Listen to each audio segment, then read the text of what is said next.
Hi, my name is Karen Arbell, and this is my entry for the BeTheNextBestSellingAuthor.com competition sponsored by the Simpleology Bestseller Blueprint. The most life-changing moment of my life, the wake-up call. Everything was in place. The plan was set in stone, or so it seemed. I had no doubt about my sure path and was glad for things to be going just as planned. But then in June 1975, on Father's Day, I took my mom's car and drove to the nearest Hallmark store to choose an especially heartfelt message for my dear Dad. On the way home in bumper-to-bumper traffic on a main Philadelphian street, while driving forward by inches and with Dove in the seat next to me, I suddenly lost my sense of time.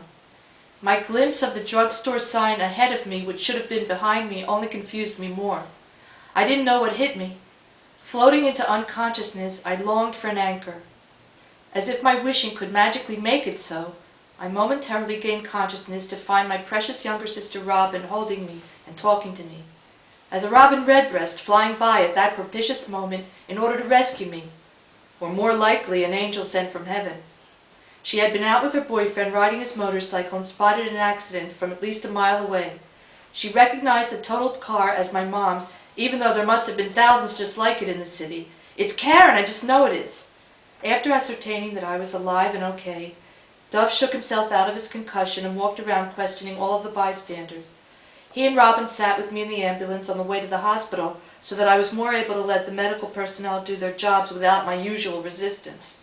Anyway, my back hurt too much to resist, and I was scared out of my mind that I had a broken back. With Robin as my lifeline, I again fell unconscious. By the time we arrived at the ER, Robin had tracked down my father at the golf course, who apparently was on his way. As I again gained consciousness, I asked not to be touched until my father arrived.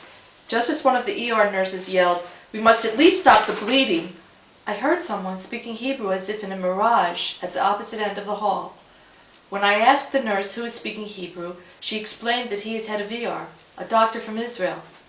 Another anchor, I thought, and then answered, "He can touch me." I knew only too well that Israeli doctors often get more than the average amount of experience with emergency medicine, and that only the very best end up as head of an ER in America. I allowed this doctor into my room and asked him in Hebrew to please do whatever he needed to do to stop the bleeding, but to wait until my father arrived before proceeding any further. He obliged wholeheartedly. The nurse and doctor had to cut off my blood-soaked sky-blue blouse, one of my favorites, which I said goodbye to forever. My dad arrived and the others left us alone. The heavy-hearted silence that had persisted between us since that heated argument in the kitchen a few days before was broken only by the sound of his pacing back and forth in the tiny ER patient room. "Where's Mom?" I asked. "She's playing cards at the club. I haven't told her yet." He kept pacing nervously back and forth, back and forth. "What are you waiting for, Dad?"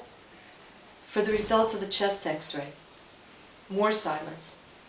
"Dad?" "Yes." "I love you. I love you too." That Father's Day, God gave my father the precious gift of getting his daughter back alive and eventually well, and to me gave a wake-up call that slowly but surely transformed every decision I've ever made since.